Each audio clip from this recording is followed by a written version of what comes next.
We want to take you back out live to Cocke County right now as we're continuing to follow the latest concerning I-40 and the cleanup going on there following yesterday's storms that brought mud, all kind of debris down onto the interstate. 6 on Your Side reporter Dominic Webster joins us now from Hartford. So Dominic, what's the latest?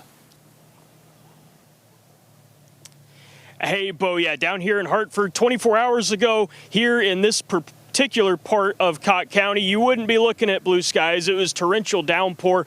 We heard from TDOT earlier today. They expected between 2.5, 3.5 inches in about a 2-hour time span yesterday. That led to 4 separate mudslides on Interstate 40, the biggest of which taking out cars and moving some of those concrete barriers down into the Pigeon River. And this is some of the video we got earlier today from that area. You can see feet and feet of mud that came down the side of the mountain, now just piled up on the side of the interstate. There was even still a semi-truck stuck there. They actually, before I left that area, they were able to free that semi-truck and it drove off down Interstate 40. Who knows where it's at this point in time, but we spoke to TDOT and I asked them, you know, you guys say 2 weeks before it's potentially reopened. What is that work going to look like? They told me it's extensive work, and they're roundabout right now, just looking at it naked eye, it's going to be about $500,000 in money to get that fixed up. And this is what they had to say about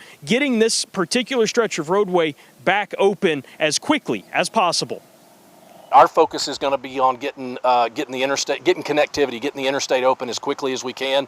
We know this area depends on this route from a commerce standpoint as well as emergency services. So our focus is always getting our routes reconnected as soon as possible.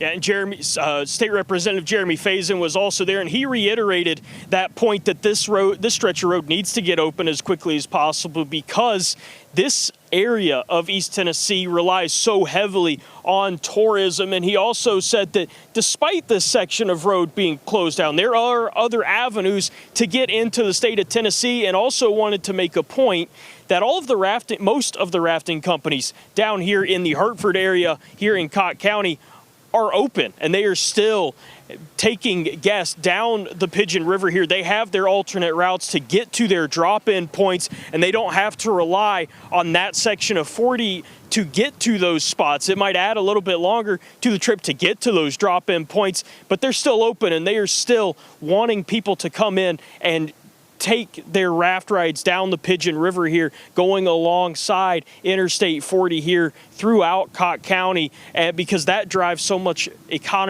tourism dollars into the area here, just these rafters. I also spoke to Mayor Rob Mathis earlier. He said, you know, once this gets reopened, the downtown area here in Newport and the rest of Cocke County is going to be great again, and they're going to rebuild back better than they were before. Bo?